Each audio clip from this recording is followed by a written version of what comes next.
শাহাদত বার্ষিকীতে জিয়াউর রহমানের সমাধিতে সর্বস্তরের শ্রদ্ধা।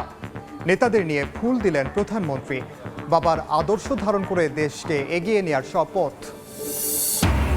দেশের বিভিন্ন স্থানে নানা আয়োজনে শহীদ জিয়াকে স্মরণ। চট্টগ্রামে শ্রদ্ধার মিছিলে হত্যার বিচার দাবি। সিদ্ধান্ত নেবেন আদালত, জানালেন আমির খসরু।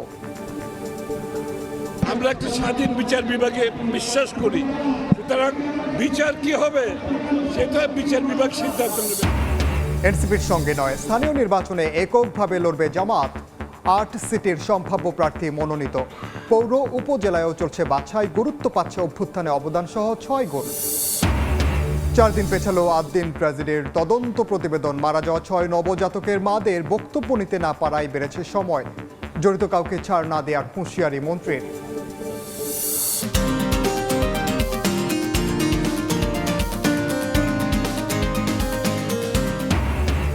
ঈদের ছুটিতে সাগরের নোনা জলে পর্যটকদের উল্লাস। বিনোদন কেন্দ্রে নানা বয়সীদের মিলন মেলা। চিড়িয়াখানার সব ভিড় যেন ডোনাল্ড ট্রাম্পের খাঁচার সামনে।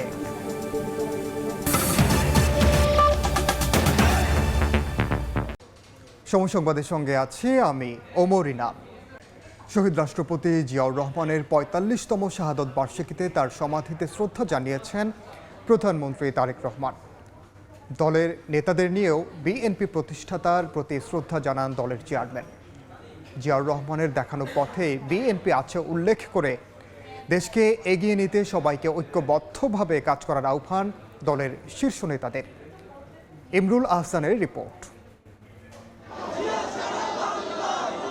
শাহাদাত বার্ষিকীতে দলের প্রতিষ্ঠাতাকে স্মরণ করতে শেরেবাংলা নগরের ঢল নামে বিএনপি নেতাকর্মীদের। তাদের ভিড় ঠেলে শহীদ জিয়ার সমাধিস্থলে যান প্রধানমন্ত্রী তারেক রহমান। প্রথমে সরকার প্রধান হিসেবে শহীদ রাষ্ট্রপতির প্রতি ফুলেল শ্রদ্ধা জানান তিনি। পরে মন্ত্রিসভার সদস্য ও দলের সিনিয়র নেতাদের নিয়ে শ্রদ্ধা জানান বিএনপির চেয়ারম্যান। দোয়া করা হয় শহীদ জিয়া ও বেগম খালেদা জিয়ার আত্মার মাগফিরাত কামনায়। জিয়া উদ্যানে আয়োজিত দোয়া মাহফিলে শরীক হন প্রধানমন্ত্রী তারেক রহমান। জিয়াউর রহমান বিএনপির প্রেরণা উল্লেখ করে দলের সিনিয়র নেতারা বলেন, প্রতিষ্ঠাতার আদর্শ থেকে সরে যায়নি বলেই জনগণের ভালোবাসা ও আস্থার নাম বিএনপি। জনগণের আকাঙ্ক্ষা পূরণে সরকার কাজ করে যাচ্ছে বলেও জানান তারা। ৩.৫ বছরের মধ্যে তিনি একটা অভূতপূর্ব পরিবর্তন নিয়ে এসেছেন। যে বাংলাদেশে কে বলা হতো বটমলেস বাস্কেট, সেই বাংলাদেশ একটা সমৃদ্ধির দেশে পরিণত হয়। তারই যোগ্য উত্তরাধিকারী তারেক রহমান আমাদের প্রধানমন্ত্রী। তার নেতৃত্বে আমরা আবার সেই বিপ্লবী কর্মসূচিগুলো শুরু করেছি। আমরা সংস্কারের কাজ করছি, আমরা উৎপাদনের কাজ করছি। আমাদের ফ্যামিলি কার্ড, কৃষক কার্ড, খাল কর্মসূচি বাংলাদেশে ইতিমধ্যে একটা আলোড়ন সৃষ্টি করেছে। ছাত্রগণ অভ্যুত্থানের আকাঙ্ক্ষা অনুযায়ী, শহীদের প্রত্যাশা অনুযায়ী আমরা যাতে এই বাংলাদেশটা বিনির্মাণ করতে পারি, গণতন্ত্রের ভিত্তিকে আরও শক্তিশালী করতে পারি, সেই শক্তি আমরা এখান থেকে পাই, অনুপ্রাণিত হই। যতদিন বাংলাদেশ থাকবে ততদিন এই বাংলাদেশটাকে গণতান্ত্রিক ধারায় পরিচালিত করি এবং জনপ্রত্যাশা অনুযায়ী এদেশের উন্নতি সমৃদ্ধি করি। সরকার প্রধানের আনুষ্ঠানিকতা শেষে শহীদ জিয়ার সমাধিস্থল সর্বসাধারণের জন্য উন্মুক্ত করা হয়। এ সময় বিএনপি নেতাকর্মীদের উপচে পড়া ভিড় দেখা যায়। দলের অঙ্গ সংগঠনের বিভিন্ন ইউনিটের তরফ থেকে জানানো হয় শ্রদ্ধা। ইমরুল আহসান, সময় সংবাদ, ঢাকা।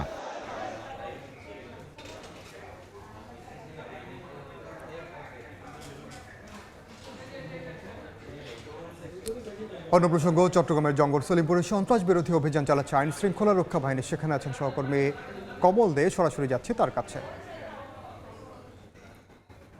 কমল, সবশেষ কি খবর জানাবেন আমাদেরকে? জঙ্গল সলিমপুরে যে অভিযান শুরু হয়েছে, আমরা বেশ কয়েকদিন ধরেই দেখতে পাচ্ছিলাম সেখানে র্যাবের বিভিন্ন পোস্টে হামলা হয়েছে।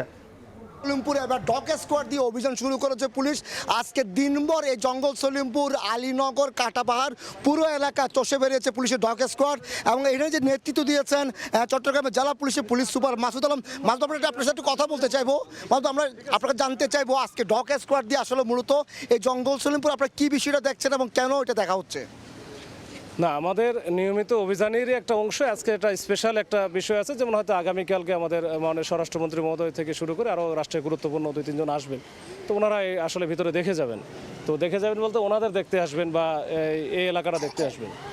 তো এটার জন্য আমাদের হয়তো বা প্রাক প্রস্তুতি হিসাবে এগুলো আমাদের যে নিয়মিত যে বিষয়গুলো থাকে এটা আমরা করতেছি।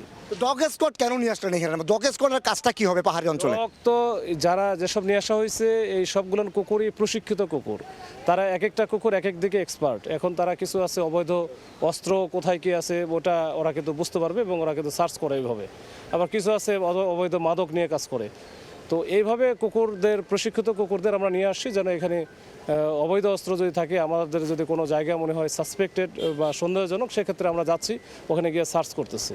তো এইটা একটু জনগণের মধ্যেও একটু আস্থার জায়গাটা তৈরি করা যে না এখানে আইনশৃঙ্খলা বাহিনী আছে, এখানে অবৈধ কোনো কিছু নাই বা থাকলেও সেটা তারা বের করে ফেলবে। এটা জনগণের মনে একটু আস্থা তৈরি করা। তো ওনাদেরকে একটু শুনে দেখেন যে এই জিনিসগুলো যখন যত বেশি হবে ওনারা কিন্তু নিরাপদ মনে করবে নিজেদের। 9 মার্চ সন্ত্রাসী মুক্ত হলো, আবার 24শে মে এসে সন্ত্রাসী হামলা হলো, এখন কি অবস্থা এই জঙ্গল সলিমপুরের? হামলা হয় যদি এখন মনে করেন সারা বাংলাদেশে তো অপরাধের ঘটনা ঘটে না, অপরাধের বিভিন্ন জায়গায় ঘটনা ঘটতেছে। এটা ঘটনা ঘটতেছে ঘটে যদি সে ওখানে সাস্টেইন করে মানে অবস্থান করে, তাহলে বুঝতে হবে যে তারা বিরাট বড় হয়ে গেছে, রাষ্ট্রের চাইতে বড় কিছু। তো এইখানে তো এটা ছোট একটা ঘটনা ঘটায় আবার পালাই যাবে। তো বিষয়টা তো এটা তো রাষ্ট্রের কাছে, তো আমি বারবার বলছি যে রাষ্ট্রীয় যন্ত্র বা রাষ্ট্রের কাছে বড় কিছু নাই।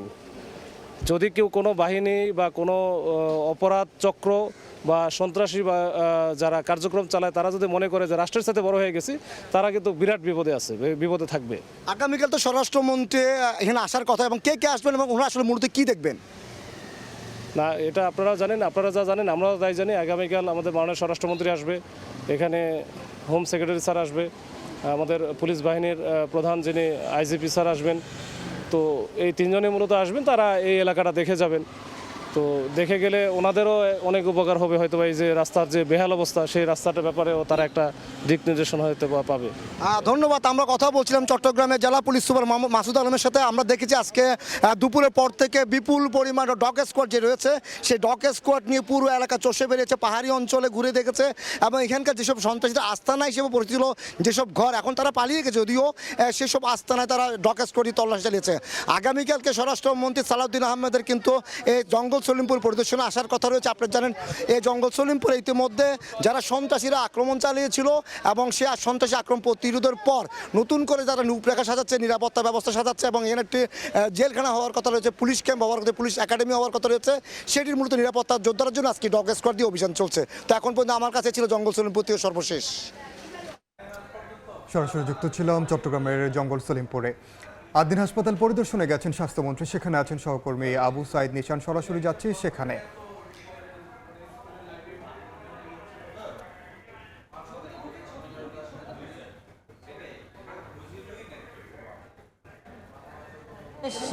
কিছুক্ষণ আগে স্বাস্থ্যমন্ত্রী পরিদর্শনে এসেছেন আদ্দিন হাসপাতালে এবং তদন্ত প্রতিবেদনের পর তারা কিন্তু এই পরিদর্শনে আসলেন স্বাস্থ্যমন্ত্রী, এবং ঝটিকা এই পরিদর্শন শেষে স্বাস্থ্যমন্ত্রী এই মাত্রই আদ্দিন হাসপাতালে একটি ব্রিফিং করার পর তিনি কিন্তু এখন গাড়িতে উঠে এখন যাচ্ছেন এবং ব্রিফিংয়ে তিনি কিন্তু আমাদেরকে যেটা জানিয়েছিলেন যে আদ্দিন হাসপাতালের যে তদন্ত প্রতিবেদন সেটি খুব শীঘ্রই দেওয়া হবে এবং এটা কোনো বায়াসনেস থাকবে না, এরকম একটাই আমাদের শেষ মুহূর্তে তিনি বলেছিলেন। এবং সেই জায়গা থেকে আমরা আরও বিস্তারিত এই আদ্দিন হাসপাতালের পরিদর্শনে তিনি কি জানতে পেরেছেন সেটা আমরা জানাবো। এবং এই মুহূর্তে কিছুক্ষণ আগেই আদ্দিন হাসপাতালের কিছুদিন আগের যে 6 শিশুর মৃত্যুর ঘটনা ঘটেছে সেটির তদন্ত প্রতিবেদনের কিন্তু 3 দিন সময় বাড়ানো হয়েছিল এবং সেই জায়গা থেকে কিন্তু আমরা জানতে পেরেছিলাম যে 6 শিশুর যে মৃত্যু, যে এসির লিকেজ থেকেই কিন্তু 6 শিশুর মৃত্যুর ঘটনা ঘটেছিল এবং সেই তদন্ত প্রতিবেদনের জায়গা থেকে কিন্তু আরও 3 দিন বাবা মার সাথে যারা মারা গিয়েছেন তাদের বাবা মার সাথে পরামর্শের পর তারা আসলে তদন্ত প্রতিবেদন জমা দিবেন বলে আমরা জানতে পেরেছিলাম এবং এই জন্যই আরও 3 দিনের সময় বৃদ্ধি করা হয়েছে এমনটাই আমরা জানতে পেরেছিলাম। এবং গ্যাস লিকেজের ঘটনা থেকে যে 6 শিশুর মৃত্যুর ঘটনা ঘটেছিল সেই মৃত্যুর ঘটনাকে কেন্দ্র করেই কিন্তু আদ্দিন হাসপাতালে এখন পর্যন্ত কিন্তু একটা পরিস্থিতি থমথমে অবস্থায় আছে এবং আমরা কিছুক্ষণ আগে জানতে পেরেছিলাম যে এই পরিদর্শনে কিন্তু একটি বিস্কুট ফ্যাক্টরির সন্ধান পাওয়া গেছে এমনটা আমরা জানতে পেরেছিলাম এবং এই বিস্কুট ফ্যাক্টরির সন্ধানের জায়গা থেকে আসলে স্বাস্থ্যমন্ত্রী পরিদর্শন করেছেন এবং এই এই পরিদর্শন এই ছিল আদ্দিন হাসপাতালে স্বাস্থ্যমন্ত্রীর পরিদর্শনকে কেন্দ্র করে আমার কাছে সর্বশেষ সংবাদ। সরাসরি যুক্ত ছিলাম রাজধানীর আদ্দিন হাসপাতালে। আবারও জিয়াউর রহমানের শাহাদত বার্ষিকীর খবর। দেশ গঠনে নাগরিক হিসেবে প্রতিটি মানুষকে এগিয়ে আসার আহ্বান জানিয়েছেন প্রধানমন্ত্রী তারেক রহমান। শহীদ রাষ্ট্রপতি জিয়াউর রহমানের ৪৫তম শাহাদত বার্ষিকীতে দুস্থদের মাঝে সহায়তা বিতরণের আয়োজনে এ আহ্বান জানান তিনি। সাংগঠনিকভাবে দলকে আরও সুসংগঠিত করতে দ্রুতই তৃণমূলের সঙ্গে আলোচনায় বসার কথাও জানান তারেক রহমান। শহীদ প্রেসিডেন্ট জিয়াউর রহমানের ৪৫তম মৃত্যুবার্ষিকী উপলক্ষে রাজধানীতে অসহায় ও দুস্থদের মাঝে খাদ্য সামগ্রী ও বস্ত্র বিতরণ করেন প্রধানমন্ত্রী তারেক রহমান। জিয়া উদ্যান থেকে বের হয়ে সকাল ১১টায় রাজধানীর মানিক মিয়া এভিনিউতে রাজধানী উচ্চ বিদ্যালয় মাঠে এ কর্মসূচির উদ্বোধন করেন প্রধানমন্ত্রী। এ সময় দুস্থ ও অসহায় মানুষের হাতে খাদ্য সামগ্রী ও বস্ত্র তুলে দেন। পরে একে একে ঢাকা মহানগরের ১৬টি স্থানে দুস্থ ও অসহায় মানুষের খোঁজ খবর নেন, তাদের হাতে তুলে দেন সহায়তা। প্রধানমন্ত্রীর কাছ থেকে সহযোগিতা পেয়ে ও কাছে থেকে তার সঙ্গে কথা বলতে পেরে আনন্দিত পিছিয়ে পড়া মানুষগুলো। আলহামদুলিল্লাহ, অনেক ভালো লাগছে, অনেক খুশি হয়েছি। আল্লাহ যেন আরো যায়, উনির জন্য দোয়া করি, উনি যেন ভালো থাকে, সুস্থ থাকে। প্রধানমন্ত্রীর হাতে থেকে নেওয়ার পরে আমার খুবই ভালো লাগতেছে। প্রধানমন্ত্রী বলেন, শহীদ জিয়া কথায় নয় কাজে বিশ্বাসী ছিলেন, তার দেখানো পথেই হাঁটতে চান তিনি। শহীদ জিয়া বলতেন কথা কম কাজ বেশি। শহীদ জিয়ার রাজনীতিই ছিল মানুষের পাশে দাঁড়ানো, মানুষকে সহযোগিতা করা এবং দেশ গঠন করা। আমাদের আজকে শপথ হোক যে আমরা শহীদ জিয়ার সেই দীক্ষায় দীক্ষিত হয়ে আমরা দেশ গঠনের কাজে নিজেদেরকে নিয়োজিত করব ইনশাআল্লাহ। আলাদা জায়গায় প্রধানমন্ত্রী দেশ গঠনে নাগরিক হিসেবে প্রতিটি মানুষকে এগিয়ে আসার আহ্বান জানান। বলেন, দলকে সুসংগঠিত করতে দ্রুতই বিএনপির তৃণমূলের নেতাকর্মীদের সঙ্গে আলোচনায় বসবেন তিনি। যারা প্রত্যক্ষ বা পরোক্ষভাবে দেশ গঠনে কাজ করছে তাদেরকে স্ব অবস্থান থেকে আমরা সহযোগিতা করব, তাদেরকে আমরা সাহায্য করব একজন নাগরিক হিসাবে ইনশাআল্লাহ। সাংগঠনিক নেতৃবৃন্দ কর্মী ভাই আপনারা যারা আছেন, সাংগঠনিক বিষয়ে আমরা দ্রুতই দিন বসবো, সেদিন আমরা বসে আলোচনা করে সংগঠন কিভাবে আরো শক্তিশালী করা যায় সেগুলো পরিকল্পনা করব। দুপুরে নয়াপল্টনে কেন্দ্রীয় কার্যালয়ের সামনে অঙ্গ সহযোগী সংগঠনের অনুষ্ঠানে যোগ দিয়ে খাদ্য সামগ্রী বিতরণ করেন প্রধানমন্ত্রী। আপনাদের কাছে আমার আহ্বান থাকবে, শুধু দলের পক্ষ থেকে নয়, আপনাদের যাদের যাদের পক্ষে সম্ভব ব্যক্তিগত উদ্যোগেও চেষ্টা করবেন মানুষের অসহায় মানুষের পাশে দাঁড়ানোর জন্য। পরে বংশাল, ধোলাইখাল সহ বিভিন্ন অনুষ্ঠানে দুস্থদের মাঝে খাবার বিতরণ করেন সরকার প্রধান। এ সময় প্রধানমন্ত্রীর সঙ্গে মন্ত্রী পরিষদ সদস্য এবং দলের নেতারা উপস্থিত ছিলেন। সবাইকে সঙ্গে নিয়ে বাবা জিয়াউর রহমান ও আপোষহীন নেত্রী মা বেগম খালেদা জিয়ার দেখানো পথেই স্বপ্নের বাংলাদেশ গড়তে চান প্রধানমন্ত্রী তারেক রহমান। সানবির রূপল, সময় সংবাদ, ঢাকা। শহীদ রাষ্ট্রপতি জিয়াউর রহমানের হত্যার বিচারের বিষয়ে আদালত সিদ্ধান্ত নেবেন বলে জানিয়েছেন অর্থমন্ত্রী আমির খসরু মাহমুদ চৌধুরী। চট্টগ্রামের রাঙ্গুনিয়ায় প্রথম সমাধিসৌধে শ্রদ্ধা জানিয়ে এ মন্তব্য করেন তিনি। শোক র্যালি, দুস্থদের খাবার বিতরণ, দোয়া, মোনাজাত সহ নানা আয়োজনে দেশজুড়ে পালিত হয়েছে শহীদ রাষ্ট্রপতি জিয়াউর রহমানের শাহাদত বার্ষিকী। শ্রদ্ধা নিবেদন, শোক র্যালি, আলোচনা সভা, মেডিকেল ক্যাম্প, দুস্থদের খাবার বিতরণ, দোয়া ও মোনাজাত, এমন নানা আয়োজনে দেশজুড়ে পালন করা হলো বহুদলীয় গণতন্ত্রের প্রবক্তা শহীদ রাষ্ট্রপতি জিয়াউর রহমানের ৪৫তম শাহাদত বার্ষিকী। শনিবার সকালে চট্টগ্রামের রাঙ্গুনিয়ায় শহীদ রাষ্ট্রপতি জিয়াউর রহমানের শাহাদত বার্ষিকীতে তার প্রথম সমাধিসৌধে ফুল দিয়ে শ্রদ্ধা জানান অর্থ ও পরিকল্পনা মন্ত্রী আমির খসরু মাহমুদ চৌধুরী। বলেন, কোন রাজনৈতিক দল নয়, সাবেক রাষ্ট্রপতি জিয়াউর রহমানের হত্যার বিচারের সিদ্ধান্ত নেবেন বিচার বিভাগ। মুক্তিযুদ্ধের নায়ক, যুদ্ধস্থলে যার যুদ্ধের মাধ্যমে বাংলাদেশ স্বাধীন হয়েছে, যিনি প্রথম রিভোল্ট করেছিলেন এবং বাংলাদেশকে আধুনিক স্বাধীন সার্বভৌম রাষ্ট্রে পরিণত করেছে। আমরা একটি স্বাধীন বিচার বিভাগে বিশ্বাস করি, সুতরাং বিচার কি হবে সেটা বিচার বিভাগ সিদ্ধান্ত নেবে, রাজনীতিবিদরা নেবে না। বিগত দিনে যেটা হয়েছে সেটা আমরা করব। প্রতিটি সমাজে বা গ্রামে একজন জিয়া প্রতিষ্ঠিত হলেই যথেষ্ট বলে মন্তব্য করেছেন জাতীয় সংসদের deputy speaker barrister Kaiser Kamal. নেত্রকোনার দুর্গাপুরে দোয়া মাহফিল অনুষ্ঠানে একথা বলেন তিনি। এছাড়া মাদারীপুর, ময়মনসিংহ, রংপুর, পঞ্চগড়, জয়পুরহাট ও নারায়ণগঞ্জ সহ দেশের বিভিন্ন জেলায় মহান স্বাধীনতার ঘোষক, বহুদলীয় গণতন্ত্রের প্রবক্তা শহীদ রাষ্ট্রপতি জিয়াউর রহমানের ৪৫তম শাহাদাত বার্ষিকীতে দোয়া মাহফিল ও আলোচনা সভা অনুষ্ঠিত হয়। খাদিজা স্বপ্না, সময় সংবাদ। মাত্র ৩.৫ বছরের শাসনে দেশকে ঘুরে দাঁড়ানোর পথ দেখিয়েছিলেন বহুদলীয় গণতন্ত্রের প্রবক্তা শহীদ প্রেসিডেন্ট জিয়াউর রহমান। কিন্তু আত্মপ্রত্যয়ী বাংলাদেশকে থামাতে ১৯৮১ সালের ৩০ মে চট্টগ্রামে প্রেসিডেন্ট জিয়ার বুক ঝাঁঝরা করে ঘাতকের বুলেট। ওই বুলেটে সেদিন শুধু বিএনপির প্রতিষ্ঠাতা শহীদ হননি, থেমে গিয়েছিল গোটা দেশ। প্রবীণ রাজনীতিবিদদের মতো ৮১ পরবর্তী সরকারগুলো জিয়ার পথ অনুসরণ করলে বদলে যেত ৫৬,০০০ বর্গমাইলের বাংলাদেশ। আহমেদ সালেহিনের রিপোর্ট।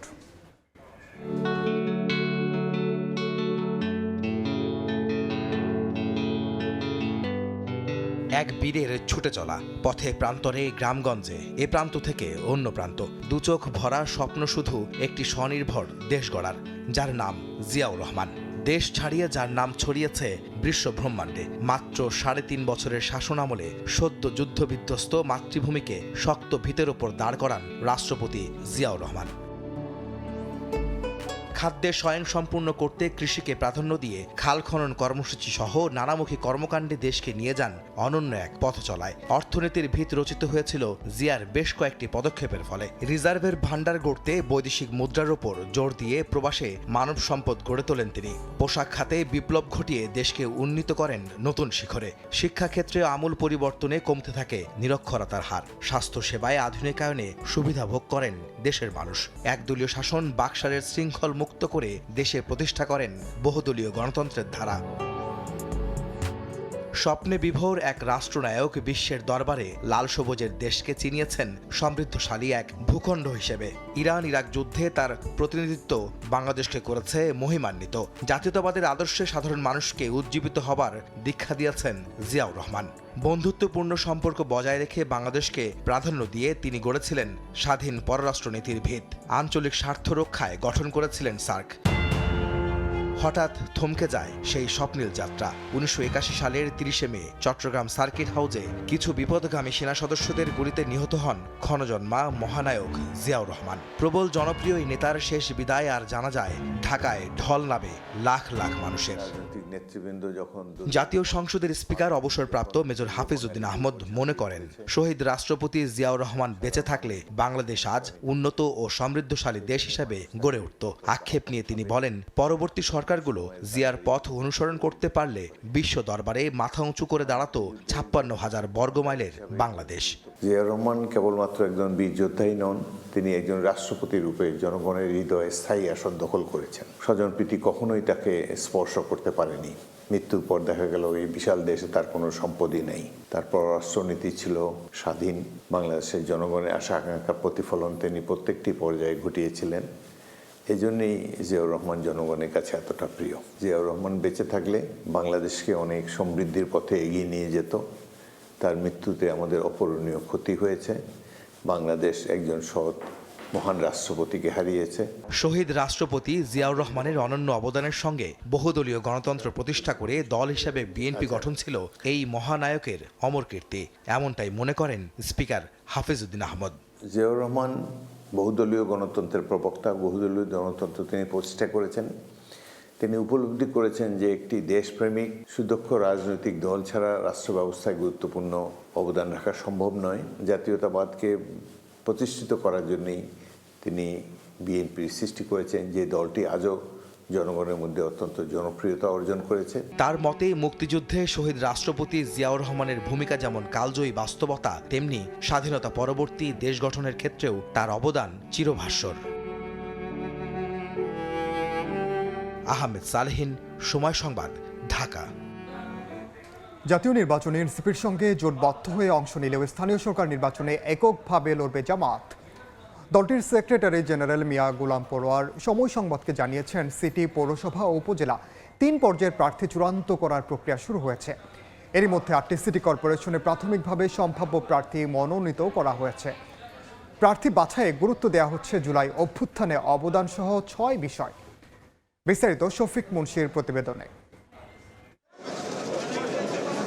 জুলাই অভ্যুত্থানে বদলে যাওয়া বাংলাদেশের প্রথম জাতীয় নির্বাচনে 30% বেশি ভোট পায় বাংলাদেশ জামায়াত ইসলামী। জনরায়ের পর জাতীয় সংসদে এখন প্রধান বিরোধী দল জামায়াত। ভোটের অঙ্কে যা দলটির রাজনৈতিক ইতিহাসে এক স্পষ্ট উত্থান। দাঁড়িপাল্লা প্রতীকের পক্ষের এই জোয়ার সামনে স্থানীয় সরকার নির্বাচনগুলোতেও কাজে লাগাতে চায় জামায়াত।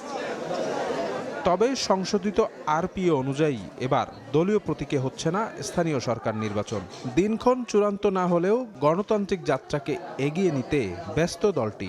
এরই মধ্যে সিটি কর্পোরেশন, পৌরসভা ও উপজেলা এই 3 পর্যায়ের প্রার্থী চূড়ান্ত করার প্রক্রিয়া শুরু করেছে দলটি। ইতোমধ্যে 8টি সিটি কর্পোরেশনে প্রাথমিকভাবে মনোনীত হয়েছে সম্ভাব্য প্রার্থী। দলের প্রার্থী মনোনয়ন করবে। কেমন হবে জামায়াতের প্রার্থী বাছাই প্রক্রিয়াটি? এসব নিয়ে সময় সংবাদের মুখোমুখি হন জামায়াতের সেক্রেটারি জেনারেল মিয়া গোলাম পরোয়ার। লোকালিটিতে এমন কোনো অপরাধ অপকর্মের ব্যাপারে তার একটা খারাপ পরিচিতি আছে, যা সংগঠন এবং তার ব্যক্তির আদর্শিক মর্যাদা ক্ষুণ্ণ করে, এমন কোনো ব্যক্তিকে আমরা প্রার্থী করব না। জামাত ইসলামীর প্রতি তাকে আস্থা রাখতে হবে।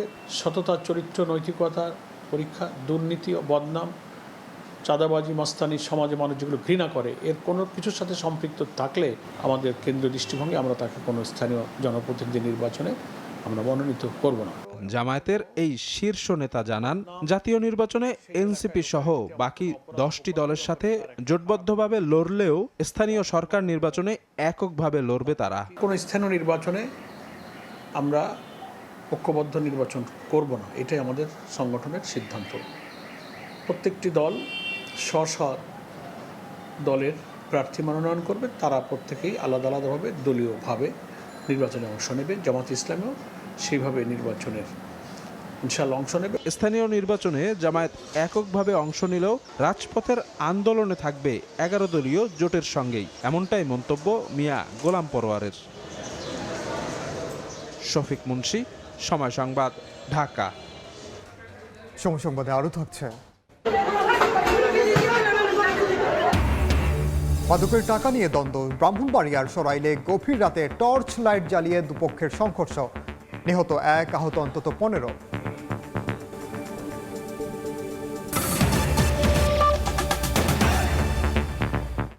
চামড়ার দাম নিয়ে মৌসুমি ব্যবসায়ীদের অসন্তোষ থাকলেও ভালো মানের চামড়া সরকার নির্ধারিত দামেই কেনার দাবি আড়তদারদের। তারা বলছেন, কাটা ছেঁড়া এবং রোগাক্রান্ত পশুর চামড়া কিনে লোকসানে পড়েছেন মৌসুমি ব্যবসায়ীরা। চামড়া সংগ্রহের পর তোড়জোড় চলছে সংরক্ষণ ও প্রক্রিয়াজাতকরণে। চলতি বছর সাভারের ট্যানারিতে চামড়া সংরক্ষণ 65 লাখ পিস ছাড়িয়ে যাবে বলে আশা খাত সংশ্লিষ্টদের। দেশের বিভিন্ন জেলায় বসেছে ঈদুল আজহা পরবর্তী চামড়ার হাট। চলছে বেচাকেনা ও প্রাথমিক সংরক্ষণ কার্যক্রম। বৃহত্তম চামড়ার হাট যশোরের রাজারহাটে কোটি কোটি টাকার চামড়া হাতবদল হলেও এবারের প্রথম হাটের চিত্র ভিন্ন। দূর দূরান্ত থেকে চামড়া নিয়ে আসা মৌসুমি ব্যবসায়ীদের দাবি, কাঙ্ক্ষিত দাম পাচ্ছেন না তারা। মান ও আকার ভেদে গরুর চামড়া বিক্রি হচ্ছে মাত্র 150 টাকা থেকে শুরু করে 700 টাকা পর্যন্ত। অনেকেই ঋণ নিয়ে চামড়া কিনে পড়েছেন বিপাকে। 80 পিস নিয়ে আসছি, কোনো চামড়া বিক্রি করতে পারতেছি না, কোনো খরিদ্দার নাই। গরুর চামড়ার রেট দিয়েছে 57 টাকা 62 টাকা, 40 টাকা ফুট বেচা কিনা হচ্ছে না। 12টা ঋণ নিয়ে ব্যবসা বাণিজ্য করি, আমরা ক্ষতির মুখে পড়ে যাব। পাইকারি ক্রেতাদের দাবি, ভালো মানের চামড়া সরকার নির্ধারিত দামেই কিনছেন তারা। তবে মৌসুমি ব্যবসায়ীরা কাটা ছেঁড়া এবং রোগাক্রান্ত গরুর চামড়া কিনে এনে লোকসানের অজুহাত দিচ্ছেন বলে অভিযোগ তাদের। ছোট বাছুর কাট কুট কেটে নষ্ট করে অনেক মাল পচে গেছে, এগুলোর দাম কম, তবে ভালো মালটা ভালো দামে বিক্রি হচ্ছে। আগামী হাটে চামড়া অবশ্যই বেশি উঠবে। কুষ্টিয়ার চামড়াপট্টিতে লবণ দিয়ে চামড়া সংরক্ষণের কাজ শেষ করেছেন আড়তদাররা। জেলায় মান ও আকার ভেদে গরুর চামড়া 200 টাকা থেকে শুরু করে 1200 টাকা পর্যন্ত এবং ছাগলের চামড়া 40 টাকা থেকে শুরু করে 60 টাকা দরে কিনছেন আড়তদাররা। এদিকে ব্রাহ্মণবাড়িয়ায় সংরক্ষিত চামড়ার দাম পাওয়া নিয়ে শঙ্কায় রয়েছেন মৌসুমী ব্যবসায়ীরা। তাদের অভিযোগ, ট্যানারি মালিকরা ছলচাতুরি এবং সিন্ডিকেট করে চামড়ার দাম কমিয়ে দেয়। ট্যানারি সব সিন্ডিকেট করে রাখছে। প্রতিটা বছর আমরা এইভাবে মারিয়ে কোম্পানি। সাভারের চামড়া শিল্প নগরীতে চলছে কোরবানির পশুর চামড়া সংরক্ষণ ও প্রক্রিয়াজাতকরণের কর্মযজ্ঞ। নির্দিষ্ট সময় পর চামড়ার এই স্তূপ ভেঙে বিভিন্ন ধাপে নানা প্রক্রিয়ার মধ্য দিয়ে চলবে প্রক্রিয়াজাতকরণের কাজ। বিভিন্ন জায়গায় যে আমাদের ট্যানারি মালিকের উপরে অভিযোগ আসছে, আসলে এগুলো হলো কি, কিছু কিছু মানুষ আছে কিছু চামড়া দেখায় নষ্ট হয়। দেখা যাইতেছে আমি দাম করছি 600 টাকা, আর আরেক জায়গায় যায় দেখা যাইতেছে আর কিছু পায় কিনে। সেই কারণে আসলে কিছু মুসলিম ব্যবসায়ী এই কাজগুলো করে। চলতি বছর সাভারের ট্যানারিতে চামড়া সংরক্ষণের হার 65 লাখ পিস ছাড়িয়ে যাবে বলে আশা সংশ্লিষ্টদের। খাদিজা স্বপ্না, সময় সংবাদ।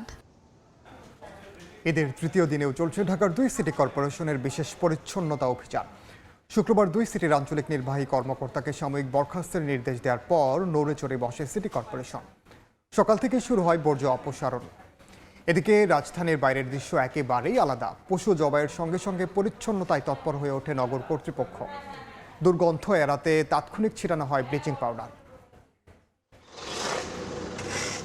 রাজধানীর বিভিন্ন এলাকায় প্রধানমন্ত্রী তারেক রহমান কোরবানির পশুর বর্জ্য অপসারণ কাজ সরেজমিনে পরিদর্শন করে অসন্তোষ প্রকাশের একদিনের মাথায় পরিচ্ছন্নতা কার্যক্রমে নড়েচড়ে বসেছে সিটি কর্পোরেশন।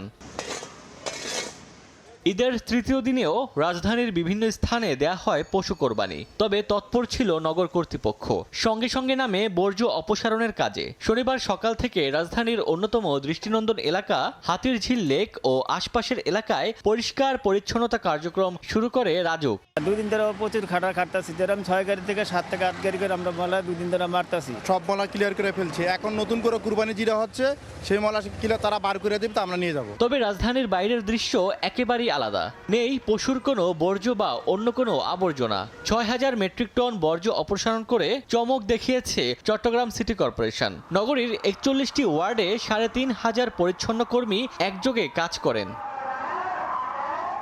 কোরবানির পশুর বর্জ্য দ্রুত অপসারণের ঘোষণা দিয়ে কথা রেখেছে রংপুর সিটি কর্পোরেশন। অলিগলি কিংবা ব্যস্ত সড়ক কোথাও নেই ময়লার চিহ্ন।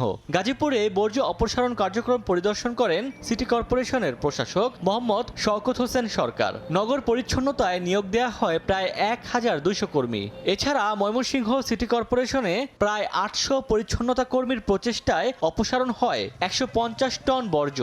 সিটি কর্পোরেশন ঈদের আগের দিন আমাদের ব্লিচিং পাউডার একটা করে ব্যাগ দিয়ে গেছে। আজকেও দেখলাম যে আমাদের ময়লা টলা সব নিয়ে গেছে, বর্জ্য যেগুলো আছে সব পরিষ্কার করা হয়েছে। সিটি কর্পোরেশন খুব সুন্দর কাজ করছে, আমার খুব ভালো লাগছে। পরিষ্কার পরিচ্ছন্ন দেখা যাচ্ছে, চারিদিকে সব পরিষ্কার ঝকঝকা। খুলনার 31টি ওয়ার্ডে 772 জন পরিচ্ছন্নতা কর্মী, 82টি যানবাহন ও প্রায় 600 ভ্যানের মাধ্যমে কোরবানির বর্জ্য সংগ্রহ ও অপসারণ করা হয়। পাশাপাশি দুর্গন্ধ ও স্বাস্থ্য ঝুঁকি এড়াতে নগরীর বিভিন্ন এলাকায় 400 লিটার স্যাভলন এবং 4 টন ব্লিচিং পাউডার ছিটানো হয়। এছাড়া বরিশালে 10টি ডাম্প ট্রাক ও 3টি হুইল লোডার দিয়ে দ্রুত বর্জ্য পরিবহন করা হয়। ওমর ফারুক, সময় সংবাদ। আদ্দিন হাসপাতালে 6 শিশুর মৃত্যুর ঘটনায় তদন্ত কমিটির প্রতিবেদন জমার সময় 4 দিন পিছিয়ে 3রা জুন নির্ধারণ করা হয়েছে।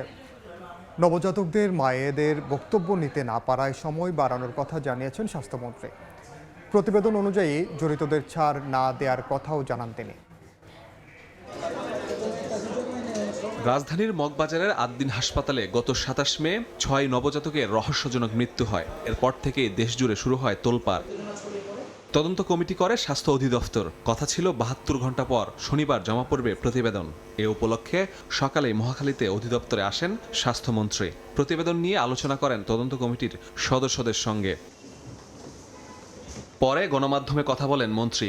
আদ্দিন হাসপাতালে ঘটেছে জানান, কমিটি আদ্দিন হাসপাতালের ওয়ার্ডের অবস্থান, ব্যবহৃত জিনিসপত্র, শিশুদের পরিস্থিতি এসব বিষয় পর্যালোচনা করেছে। তদন্তে পোস্ট অপারেটিভ ওয়ার্ডে এসি 2 ঘন্টা বন্ধ থাকার তথ্য পাওয়া গেছে। ছিল না ভেন্টিলেশন ব্যবস্থাও। ওয়ার্ডের ভিতরে ব্যবহৃত জিনিসপত্র, কি পরিস্থিতি বাচ্চাদের হয়েছিল, বাচ্চাদেরকে কোথায় মুভ করানো হয়েছিল, সবকিছু দেখা হয়েছে। মায়ের রিকোয়েস্টে 2টা থেকে 4টা পর্যন্ত এসিটা বন্ধ ছিল। ঘরে কোনো ভেন্টিলেশন সিস্টেম ছিল না। রিপোর্ট প্রায় প্রস্তুত জানিয়ে মন্ত্রী বলেন, পূর্ণাঙ্গ প্রতিবেদন তৈরির ক্ষেত্রে মারা যাওয়া নবজাতকের মাদের বক্তব্য গুরুত্বপূর্ণ।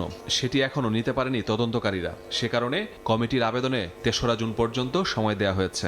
মাগুলির সাথে ওই তখনকার পরিস্থিতিটা ওনাদের কাছ থেকে একটা স্টেটমেন্ট নিতে হবে, যেই কারণে তদন্ত কমিটি এই অসম্পূর্ণ বিদায় তদন্তটা মায়েরা নাই বিদায় 3 দিন সময় চেয়েছে। 3 তারিখে আমরা পূর্ণাঙ্গ রিপোর্টটা পাবো। মেডিকেল সায়েন্সের যতটুকুন পর্যন্ত এটাতে শাস্তিযোগ্য অপরাধ হয় ততটুকু পর্যন্ত আমরা কাউকে ছাড় দেব না। স্বাস্থ্য অধিদপ্তরের তদন্তে মেডিকেল ও ইঞ্জিনিয়ারিং উভয় দিকই খতিয়ে দেখা হচ্ছে বলেও জানান মন্ত্রী। মাসুদুর রহমান, সময় সংবাদ, ঢাকা। জিয়াউর রহমানের শাহাদত বার্ষিকীতে রাজধানীর ধানমন্ডিতে দরিদ্রদের মাঝে সহায়তা বিতরণ কর্মসূচিতে বক্তব্য রাখছেন প্রধানমন্ত্রী তারেক রহমান। সরাসরি যাচ্ছে সেখানে। কোনো রাজনৈতিক বিষয় নেই, এটি হচ্ছে একটি মানবিক বিষয় এবং সেই মানবিক বিষয়টিকে সামনে রেখে আমাদেরকে যে আল্লাহ তাআলা আমাদের যে সকল মানুষকে অর্থনৈতিকভাবে স্বাবলম্বী করেছেন, আমরা আমাদের সেই স্বাবলম্বিতার থেকে কিছুটা অংশ দিয়ে আমরা যতটুকু পারি, যে কয়জনকে পারি, অসহায় দুস্থ মানুষকে নিজের পায়ে দাঁড়াতে সাহায্য করি। শহীদ জিয়ার ৪৫তম শাহাদাত বার্ষিকীতে এটাই হোক আমাদের সেই প্রত্যাশা, এটাই হোক আমাদের সেই চাওয়া। এই আশা ব্যক্ত করে আমি আমার বক্তব্য শেষ করছি। আল্লাহ হাফেজ, বাংলাদেশ জিন্দাবাদ। হাম ও উপসর্গ নিয়ে মারা গেছে আরও 8 শিশু। হাসপাতালে ভর্তি 1086 জন। সংক্রমণ ঠেকাতে লক্ষণ দেখা গেলে দ্রুত হাসপাতালে নেয়ার পরামর্শ বিশেষজ্ঞ চিকিৎসকের। জনসচেতনতার পাশাপাশি দিচ্ছেন স্বাস্থ্যবিধি মেনে চলার পরামর্শ। ঈদযাত্রার ভিড়ে হামের সংক্রমণ বাড়ার আশঙ্কা প্রকাশ করেছিলেন চিকিৎসকেরা। এর মধ্যে ঈদের পরদিন 138 জন ভর্তি হয়েছে মহাখালীর ডিএনসিসি হাসপাতালে, যা হামের সংক্রমণ শুরুর পর একদিনে হাসপাতালটিতে সর্বোচ্চ সংখ্যক রোগী ভর্তি। চিকিৎসকেরা বলছেন, এখন একই পরিবারের অনেকেই আক্রান্ত হচ্ছে হামে, যা বাড়িয়েছে উদ্বেগ। বিশেষজ্ঞরা বলছেন, জনসচেতনতা ছাড়া হামের সংক্রমণ নিয়ন্ত্রণ কঠিন। লক্ষণ প্রকাশ পাওয়া মাত্রই হাসপাতালে ভর্তির পরামর্শ তাদের। ঈদের সময় সবাই তো ঘরে যাচ্ছে, নাইট রানে ঘরে ফিরছে, সেক্ষেত্রে আবার যখন ঈদটা শেষ আবার তো তারা ব্যাক করবে, এই যে অনেক ভিড় কিন্তু হবে। সেক্ষেত্রে কোনো বাচ্চা অসুস্থ থাকলে তাকে তার স্থানে রাখা উচিত, কারণ তাকে যখন মুভমেন্ট করাবো তখন কিন্তু আরও অনেকজন আক্রান্ত হবে। সেক্ষেত্রে কিন্তু সম্ভাবনা বেশি থাকে যে আক্রান্তটা ছড়িয়ে পড়া। এছাড়া অনেক অভিভাবক এখনও টিকা নিয়ে বিভ্রান্তিতে ভুগছেন বলে জানিয়েছেন বিশেষজ্ঞরা। প্রথম ডোজ দেওয়ার পর কেউ কেউ আবার নির্ধারিত সময় টিকা না দেওয়ায় পরিস্থিতি আরও ঝুঁকিপূর্ণ হয়ে উঠছে। প্রতি বছরে দেখা যাচ্ছে কিছু শিশু বাদ পড়ে যায়, মানে অনেক শিশু দিতে আসে না, হয়তো 2টা ডোজ, 9 মাসে একটা, 15 মাসে একটা। এই যে বুস্টার ডোজটা কিন্তু অনেকেই কিন্তু দেয়, সেটা 24 সালে 25 সালে কিন্তু দেখা গেছে। এবং আগে যদি বলি কোভিডের সময়, বিভিন্ন ধরনের আন্দোলনের সময় কিন্তু অনেকটা বাদ পড়া শিশু ছিল। সেই বাদ পড়া কমপক্ষে মধ্যে একসময় কিন্তু বাদ পড়লো, সেটা 2026-এ কিন্তু এটা বেশি আপডেটটা করলো। শুধু টিকায় নয়, পর্যাপ্ত পুষ্টিকর খাবার না খাওয়ানোয় শিশুদের মধ্যে হাম সংক্রান্ত জটিলতা আর মৃত্যু ঝুঁকি কয়েক গুণ বেড়ে যাচ্ছে বলে জানাচ্ছেন বিশেষজ্ঞরা। তাসনিয়া নিশাত, মিম, সময় সংবাদ, ঢাকা। পবিত্র হজ পালন শেষে দেশে ফিরতে শুরু করেছেন হাজিরা। সকাল 10:30টার দিকে প্রথম ফিরতি হজ ফ্লাইট পৌঁছে শাহজালাল আন্তর্জাতিক বিমানবন্দরে। সার্বিক ব্যবস্থাপনা নিয়ে সন্তুষ্টির কথা জানান হাজিরা। অন্যান্য বছরের তুলনায় এবার হাজিরা সুশৃঙ্খলভাবে হজ সম্পন্ন করতে পেরেছেন বলে জানান ধর্মমন্ত্রী। শনিবার সকালে শাহজালাল আন্তর্জাতিক বিমানবন্দরে পৌঁছে প্রথম ফিরতি হজ ফ্লাইট। হজ পালন শেষে 419 জন যাত্রী ফেরেন প্রথম ফ্লাইটে। দেশে ফেরার পর বিমানবন্দরে বরণ করে নেওয়া হয় হাজিদের। সফলভাবে হজ পালন করতে পেরে মহান আল্লাহর কাছে শুকরিয়া আদায় করেন হাজিরা। সন্তোষ প্রকাশ করেন সার্বিক ব্যবস্থাপনা নিয়ে। কোনো ধরনের ঝামেলা হয়নি, আলহামদুলিল্লাহ খুবই ভালো ছিল। সার্বিক ব্যবস্থাপনা মোটামুটি সন্তোষজনক ছিল, সুষ্ঠুভাবে মোটামুটি সব কাজ সম্পন্ন হয়েছে আলহামদুলিল্লাহ। ব্যবস্থাপনা আলহামদুলিল্লাহ বেশ ভালো ছিল, আমরা সন্তুষ্ট। হাজিরা জানান, অন্যান্য বছরের তুলনায় এবার নিবিড় তত্ত্বাবধানে রাখা হয়েছিল তাদের, এজন্য সরকারের প্রতি কৃতজ্ঞতা প্রকাশ করেন তারা। এবার ব্যবস্থাপনা ভালো, আমাদের মহিলারাকে একদম আলাদা সেপারেট জায়গায় দিয়েছে। 17 সনের তুলনায় এবছর আরও আমি উন্নত ব্যবস্থা পেয়েছি এবং আরাম মতো আমরা হজ করতে পেরেছি। মিনা বা আরাফাতে তাদের ম্যানেজমেন্টটা এসি বলেন বা তাবু সিস্টেম আমার কাছে ভালো লেগেছে আর কি। মানে যারা আগে গেছে তারা বলেছে যে আগে অনেক কষ্ট করতে হয়েছে। ধর্মমন্ত্রী জানান, সুশৃঙ্খলভাবে হজ সম্পন্ন করতে পেরেছেন হাজিরা। এ বিষয়ে বিশেষ তদারকি ছিল প্রধানমন্ত্রীর। 3 মাসের মধ্যে একটা হজ ব্যবস্থাপনাকে সম্পূর্ণ রূপ দেওয়া এটা জাতিকানিকতা নয়, এটা আল্লাহর রহমত, আল্লাহর দয়া। মাননীয় প্রধানমন্ত্রী আমাকে সরাসরি নির্দেশ প্রদান করেছেন যাতে হাজিদের কোনো অসুবিধা না হয়, হজ যেন সুষ্ঠু এবং সুন্দরভাবে হয়। প্রথম দিন 13টি ফ্লাইটে ৫,৪34 জন হাজির দেশে ফেরার কথা রয়েছে। এবছর পবিত্র হজ পালনে সৌদি গেছেন ৭৯,১৬৪ জন। হজ পালন করতে গিয়ে মৃত্যু হয়েছে ৩১ জনের। আসিফ মোহাম্মদ সিয়াম, সময় সংবাদ, ঢাকা। সময় সংবাদে আরও থাকছে, একাদশে 2 পরিবর্তন নিয়ে কাল নারী সাফে স্বাগতিক ভারতের মুখোমুখি হবে বাংলাদেশ। সমালোচনা হলেও কৌশল পরিবর্তন করছেন না কোচ পিটার বাটলার।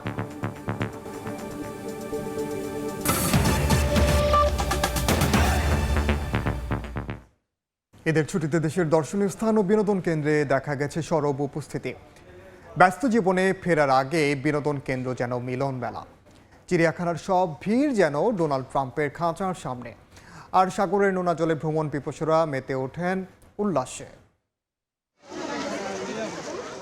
ঈদের ছুটিতে ফাঁকা রাজধানী, নেই কাজের দৌড়ঝাঁপ। এই সুযোগে পরিবার পরিজন বন্ধুবান্ধব মিলে রাজধানীর বিভিন্ন দর্শনীয় স্থান ঘুরে ঈদ আনন্দ উপভোগ করছেন অনেকেই। মিরপুরে জাতীয় চিড়িয়াখানা দিনভরই ছিল কানায় কানায় পূর্ণ। নানা প্রজাতির প্রাণীর পাশাপাশি এবারের বিশেষ আকর্ষণ আলোচিত মহিষ ডোনাল্ড ট্রাম্পকে দেখতে দর্শনার্থীদের মাঝে ছিল ব্যাপক উচ্ছ্বাস। রয়্যাল বেঙ্গল টাইগার দেখছি, অজগর সাপ দেখেছি, বাট ডোনাল্ড ট্রাম্পকে দেখার জন্য মেনলি আসা হয়েছে। ডোনাল্ড ট্রাম্প আসলে অনেকটা ডোনাল্ড ট্রাম্পের মতো, বিশেষ করে তার চুল এবং তার মুখটা বিশেষ করে ডোনাল্ড ট্রাম্পের মতো, কিন্তু তার মেজাজটা ডোনাল্ড ট্রাম্পের মতো না। এখানে আসলে বোঝা যায় মানুষ যে এখনো পশু পাখি প্রেমী আছে।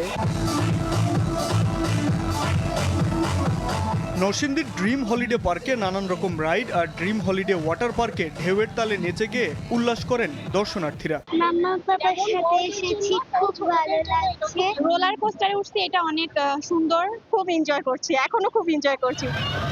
এদিকে বিশ্বের দীর্ঘতম সমুদ্র সৈকত কক্সবাজারে নেমেছে দর্শনার্থীদের ঢল। গরম উপেক্ষা করে নোনা জলে সমুদ্র স্নান, খেলাধুলা আর ছবি তোলার আনন্দে মেতে ওঠেন ভ্রমণ পিপাসুরা। সমুদ্র সৈকতে ঘুরতে আসার আমেজটা একটু অন্যরকম। সাগর নীল জলরসের মাঝে হারায় যেতে সবারই মন চায়। এই আনন্দ ব্যস্ত জীবনে ফেরার আগে নতুন উদ্যম ও শক্তি যোগাবে দর্শনার্থীদের। শাবাব ওয়াসি, সময় সংবাদ, ঢাকা। এই মুহূর্তে আশুলিয়ার ফ্যান্টাসি কিংডমে আছেন সহকর্মী আদনান তুর্য এবং সিলেটের লাক্কাতুরা চা বাগানে আছেন ইকরামুল কবির। সরাসরি প্রথমে যাচ্ছে তুর্যর কাছে। তুর্য, ঈদের তৃতীয় দিনে এসেও কিন্তু রাজধানীর বিনোদন কেন্দ্রগুলোতে এক ধরনের উৎসব মুখর পরিবেশ এখনও তৈরি আছে। এই মুহূর্তে আমি দাঁড়িয়ে আছি রাজধানীর জনপ্রিয় বিনোদন কেন্দ্র আশুলিয়ার ফ্যান্টাসি কিংডমে। প্রচণ্ড গরমের মধ্যে এসেও কিন্তু নাগরিকরা কিন্তু তাদের এক ধরনের প্রশান্তি পেতে ফ্যান্টাসি কিংডমের ভিতরে ওয়াটার কিংডমে অবস্থান করছেন। শুধুমাত্র শিশু না, শিশু, কিশোর, বৃদ্ধ, তরুণী থেকে শুরু করে সবাইরাই এইখানে এসেছেন। বিভিন্ন রাইড কিন্তু তারা আসলে উপভোগ করছেন। টর্নেডো 360 থেকে শুরু করে রোলার কোস্টার, ম্যাজিক কার্পেট এবং সবশেষে কিন্তু ফ্যান্টাসি কিংডমের পুলেতে এসেই তারা ডিজে পার্টি উপভোগ করছেন। সারা দিন ধরেই কিন্তু তারা এই ধরনের বিনোদন কার্যক্রমের মধ্যে মশগুল ছিলেন। ঢাকার বিভিন্ন প্রান্ত থেকে কিন্তু তারা এসেছেন।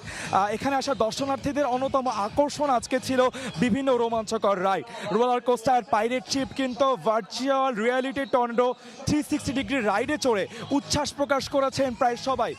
বিশেষত এই গরমের মধ্যে এক ধরনের স্বস্তি খুঁজতেই এই ওয়াটার কিংডমে তারা ভিড় করছেন।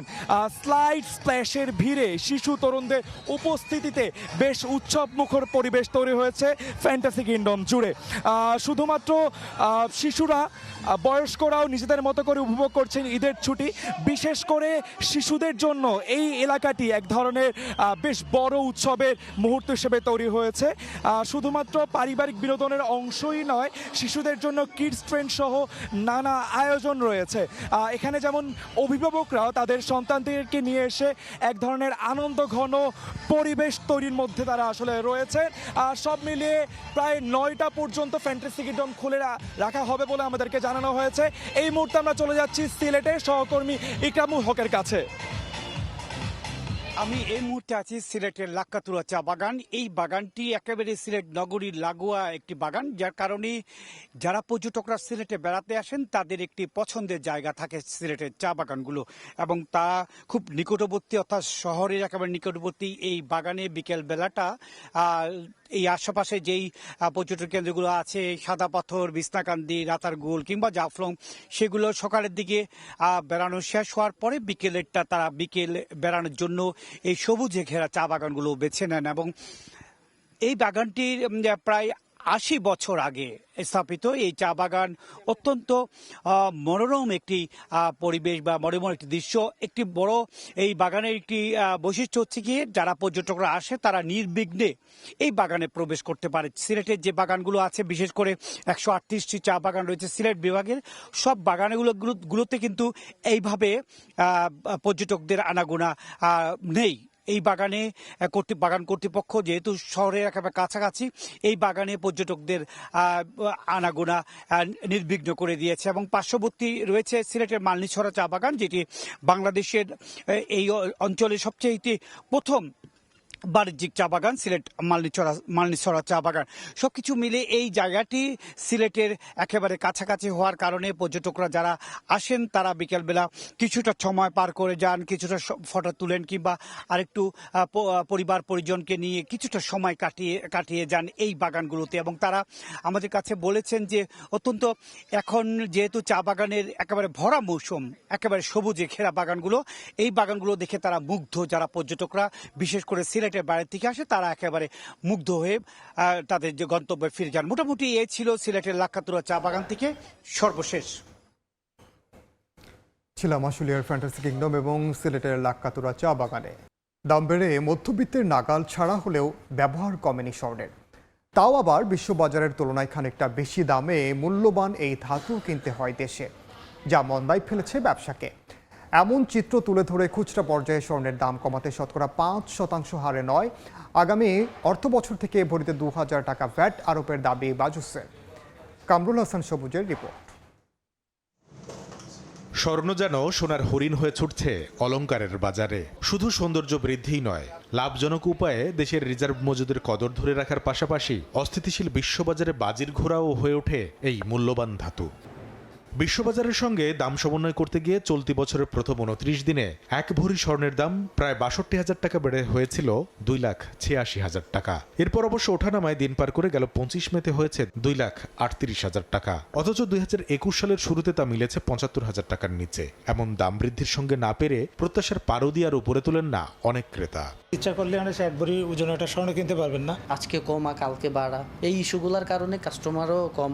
বাজার বাস্তবতায় মধ্যবিত্তের হাতছাড়া হলেও স্বর্ণের ব্যবহার আসলে মোটের উপরও কমেনি বলে দাবি করে বাজুস বলছে বেড়েছে বিদেশ থেকে অলংকার নিয়ে আসার প্রবণতা। আজকের বাজার যদি আমি ২.৫ লাখ টাকা ধরি, আন্তর্জাতিক বাজারের থেকে স্বর্ণের মূল্য, অলংকারের মূল্য ডিফারেন্স হয়ে যাচ্ছে আপনার কত ৩০,০০০ টাকা। এটা সম্পূর্ণ দায়ীকে সরকার। একই রকম তথ্য দিচ্ছে ওয়ার্ল্ড গোল্ড কাউন্সিলও। সংগঠনটির পরিসংখ্যান ২০২৪ সালে বিশ্বে দৈনিক গড়ে $২৩০ বিলিয়ন স্বর্ণ লেনদেন হলেও ২০২৫-এ তা দাঁড়ায় $৩৫৪ বিলিয়ন। এভাবে বেড়ে চলে বর্তমানে $৩১ ট্রিলিয়ন মূল্যের স্বর্ণের আন্তর্জাতিক বাজারে ৪৪% যোগান দেয় বিভিন্ন দেশের স্বর্ণালংকার। সম্ভাবনার এই বাজার ধরতে স্বর্ণ আমদানিতে নীতি জটিলতা দূর করার তাগিদ বাজুসের। ইম্পোর্ট কস্ট বেশি, এখানে আপনার ভ্যাটের সমস্যা, ১৬টা বা ১৮টা সংস্থার উপস্থিতিতেই স্বর্ণটাকে আপনাকে এই খালাস করতে হয়। এই সমস্ত জটিলতার কারণে প্রায় অসম্ভব। তবে দেশের ক্রেতাকে বঞ্চিত করে বিদেশের বাজার ধরতে চান না ব্যবসায়ীরা। তাই তো মধ্যবিত্তের হাতে উচ্চ মূল্যের স্বর্ণালংকার তুলে দিতে আসছে বাজেটে ৫% হারে ভ্যাট বাতিল করে ভরিতে ২,০০০ টাকা করার দাবি সংগঠনটির। আমরা এটাকে পরিবর্তন চাচ্ছি, সেটা হলো গিয়ে আপনার পার্সেন্টেজে না গিয়ে প্রতি ভরিতে ২,০০০ টাকা ভ্যাট আদায় করা হোক। এই অবস্থায় সম্ভাবনা বিবেচনায় সরকারকে নীতি কৌশল সাজানোর পরামর্শ অর্থনীতিবিদদের। রপ্তানির ক্ষেত্রে ব্যবহার করার জন্য যে আমদানি, তো সেটাকে সহজ করতে হবে এবং একই সঙ্গে এখানে যে ভ্যাট রয়েছে সেটা 5% থেকে কমিয়ে ইফেক্টিভলি কনসিডার করতে হবে। আমদানি না হওয়ায় বর্তমানে দেশে স্বর্ণের ঠিক কি পরিমাণ চাহিদা রয়েছে অনুমান নির্ভর ছাড়া সুনির্দিষ্ট কোনো তথ্য নেই বলেও জানিয়েছে বাজুস। কামরুল হাসান সবুজ, সময় সংবাদ, ঢাকা। দেশের বাইরের খবর। ইরানের সঙ্গে যুদ্ধবিরতির মেয়াদ বাড়ানোর চুক্তিতে এখনও অনুমোদন দেননি মার্কিন প্রেসিডেন্ট ডোনাল্ড ট্রাম্প। সামাজিক মাধ্যমে তিনি লেখেন, হরমুজ প্রণালীতে দেয়া মার্কিন অবরোধ শিগগিরই তুলে নেওয়া হবে। অন্যদিকে যুক্তরাষ্ট্রের মৌখিক আশ্বাসে বিশ্বাসী নয় ইরান, বরং ওয়াশিংটনের বাস্তব পদক্ষেপ দেখেই চূড়ান্ত সিদ্ধান্ত নেওয়া হবে বলে জানিয়েছে তেহরান। ইরানের সঙ্গে যুদ্ধবিরতির মেয়াদ বাড়ানোর প্রস্তাবিত চুক্তির বিষয়ে শুক্রবার হোয়াইট হাউসের সিচুয়েশন রুমে রুদ্ধদ্বার বৈঠক করেন মার্কিন প্রেসিডেন্ট ডোনাল্ড ট্রাম্প। টানা 2 ঘন্টা ধরে চলে উচ্চ পর্যায়ের আলোচনা। তবে প্রস্তাবের চুলচেরা বিশ্লেষণের পরও আসেনি কোনো সিদ্ধান্ত। বৈঠকের আগে ইরান ইস্যুতে সামাজিক যোগাযোগ মাধ্যম ট্রুথ সোশ্যালে পোস্ট করেন ট্রাম্প। তুলে ধরেন যুক্তরাষ্ট্রের শর্তগুলো। লেখেন, ইরান কখনোই পরমাণু অস্ত্র অর্জন করতে পারবে না। হরমুজ প্রণালী কোনো ধরনের শুল্ক বা টোল ছাড়াই সব আন্তর্জাতিক জাহাজের জন্য অবিলম্বে উন্মুক্ত করে দিতে হবে। হরমুজ প্রণালীতে দেয়া মার্কিন নৌ অবরোধ শিগগিরই তুলে নেওয়া হবে বলেও জানান ট্রাম্প। মার্কিন শর্ত মেনে চুক্তিতে যেতে ইরানের ওপর চাপ অব্যাহত রেখেছে যুক্তরাষ্ট্র। সিঙ্গাপুরে এক নিরাপত্তা সম্মেলনে মার্কিন সমরমন্ত্রী পিট হেগসেথ হুঁশিয়ারি উচ্চারণ করে বলেছেন, চুক্তি না হলে যে কোনো মুহূর্তে ফের যুদ্ধ শুরুর জন্য পেন্টাগন পুরোপুরি প্রস্তুত। এর আগে ইরান সাফ জানায়, যুক্তরাষ্ট্রের হুমকি কিংবা মৌখিক আশ্বাসে বিশ্বাসী নয় তেহরান, বরং ওয়াশিংটনের বাস্তব পদক্ষেপ দেখেই চূড়ান্ত সিদ্ধান্ত নেওয়া হবে। ফারহাদ চৌধুরী, সময় সংবাদ। কাল নারিসাফে স্বাগতিক ভারতের মুখোমুখি হবে বাংলাদেশ। সমালোচনা হলেও ভারতের বিপক্ষে কৌশল পরিবর্তন করছেন না কোচ পিটার বাটলার। স্বাগতিকদের বিপক্ষেও হাইল্যান্ডস ডিফেন্সে খেলবে লাল সবুজরা। তবে এই ম্যাচের একাদশে অন্তত 2টি পরিবর্তন আনতে যাচ্ছেন কোচ।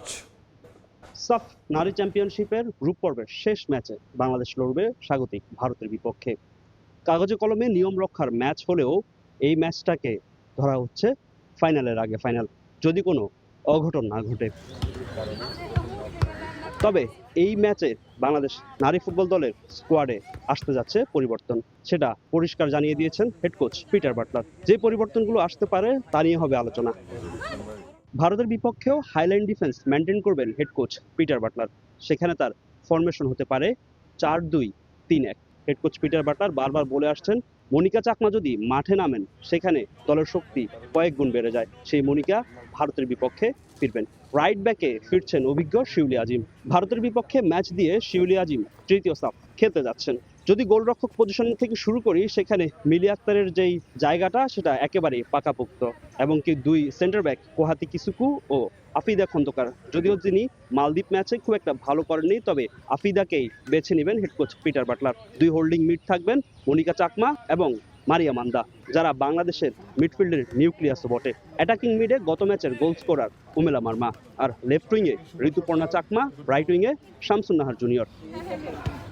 অ্যাটাকিংয়ে নাম্বার 9 পজিশনে খেলা আনিকা রানিয়া সিদ্দিকী, যিনি 11 সেকেন্ডে গোল করে মালদ্বীপের বিপক্ষে সারা ফেলে দিয়েছেন। বাংলাদেশের ফুটবলাররা বলছেন এই ম্যাচটা হবে 50-50। স্নায়ুর চাপ সামলে মাঠের খেলায় যারা এগিয়ে থাকবে তারাই গ্রুপ চ্যাম্পিয়ন হয়ে সেমিফাইনালে যাবে।